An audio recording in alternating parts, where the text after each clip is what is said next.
बोलो श्री राम आचार्य जी की जय हो, माता भगवती देवी की जय हो। इसी अखंड ज्योति की है 21 वाले की ही, मार्च 21 की है। भक्ति का पथ और ज्ञान का पथ पहुँचते एक ही स्थान पर है। भक्ति से चले जाओ चाहे कोई ज्ञान से चले जाओ, दोनों का पथ, दोनों का रास्ता एक ही स्थान पर है, परंतु दोनों के माध्यमों में गंभीर भिन्नता है।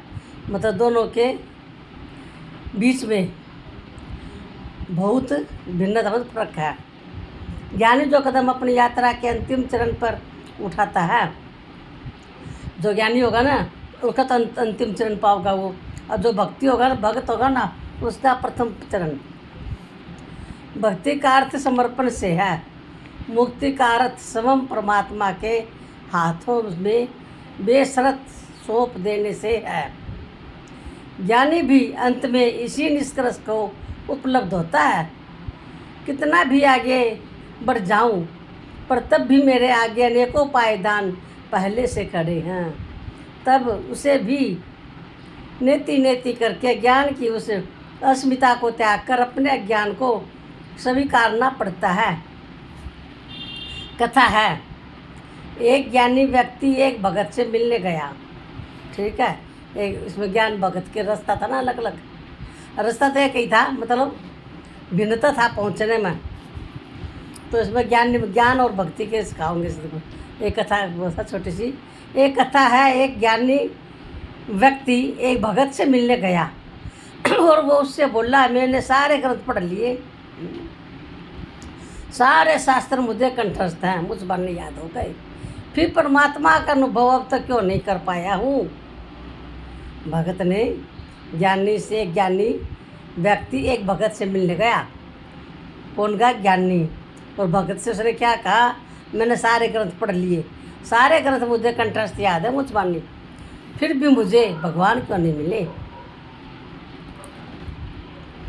भगत ने उसके प्रश्न का उत्तर न देकर उसे एक जल से भरा पात्र दिया, मतलब एक गिलास पानी का भरकर दे दिया।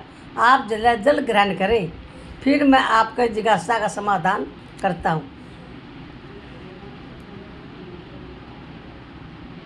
वो भगत ज्ञानी से बोला कि तू पानी पी, फिर मैं तेरी जिज्ञासा दूर करूँगा।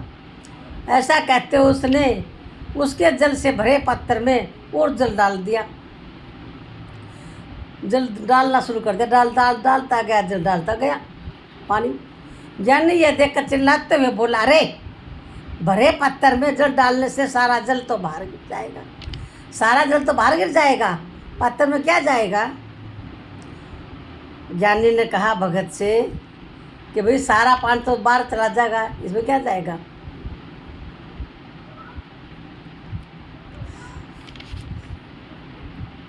भगत स्वयं को खाली करो अभिमान से, हाँ फिर सारा जल बाहर गिर जाएगा, पत्थर में क्या जाएगा। भगत बोला, बंधु आप भी तो अपने पंडितों के अभिमान से लबालब भरे हो। भगत बोला ज्ञानी से कि तू भी तो अपने अभिमान से भरा है, तेरा अंदर का सारा।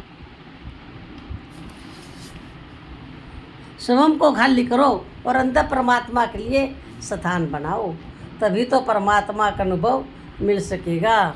कि भी तेरे अंदर अहंकार भरा है, मैं तो यो पढ़ लिया, मैंने वेद ज्ञान रामायण भागवत पुराण सब पढ़ लिए, फिर मैं भगवान ना मिले। अरे भगवान तो मिले तो जगह तो खाली कर। भक्ति का अर्थ स्वयं को परमात्मा की उपस्थिति में, भक्ति का अर्थ स्वयं को, अपने खुद को परमात्मा की उपस्थिति से भर लेना है। उपस्थिति माने हाजिरी से भर लेना है। जब हमारे प्रत्येक श्वास पर परमात्मा के हस्ताक्षर हो जाते हैं, हमारे व्यक्तित्व का प्रत्येक घटक परमात्मा में ही रूपांतरित हो जाता है। क्या कहता है? जब हमारे हर एक श्वास पर परमात्मा के ही हस्ताक्षर हो जाओ ना, हमारे व्यक्तित्व का प्रत्येक घटक माने दिल, हर किसी का दिल घटक परमात्मा में ही रूपांतरित हो जाता है। सबको परमात्मा ही समझने लगते हैं, तब हम में और परमात्मा में कोई भेद नहीं रह जाता। मैं के मिटने पर भगवान की उपस्थिति का अनुभव होता है। ऐसे नहीं होता भाई। जब हमारा मैं मिट जाएगा ना, तब भगवान की उपस्थिति का अनुभव होगा, नहीं तो नहीं होगा।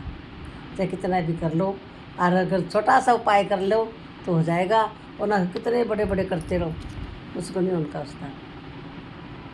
खाली मैं मिटा दो कि भाई मैं भजन गाता हूँ, मैं रामायण पढ़ता हूँ, मैं भागवत पढ़ता हूँ, मैं हनुमान चालीसा 100 बार करता हूँ, शिव चालीसा 40 बार करता हूँ, देवी भागवत पढ़ता हूँ, मैं ये करता हूँ, उससे कुछ नहीं होगा। मतलब कुछ पढ़ लिख कर भी उसने हटा दो अंदर से कि भी मैंने नहीं पढ़ा। ये भगवान की ही कृपा है, ये भगवान की ही कृपा। हर जगह भगवान भगवान करोगे ना, जब भगवान उपस्थित होंगे।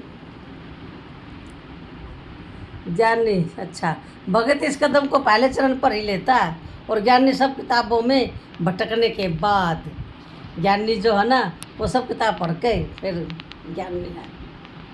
सर्वस्व का समर्पण ही भक्ति का पथ है। ये 2 भगत है, ज्ञानी और एक भक्ति करने वाला, और एक ज्ञान वाला। तो इसमें अर्थ बता दिया ना, भगवान का अनुभव कैसे होगा। तो सब कोई करने की कोशिश तो करो भाई, मैं मिटाने की। जिस दिन हमारा मैं मिट जाएगा ना, तो भगवान तुम्हारे सामने ही है, दूर नहीं है। सब घट में, सब दिलों में, सबके अंदर, सबको हम भगवान ने समझा।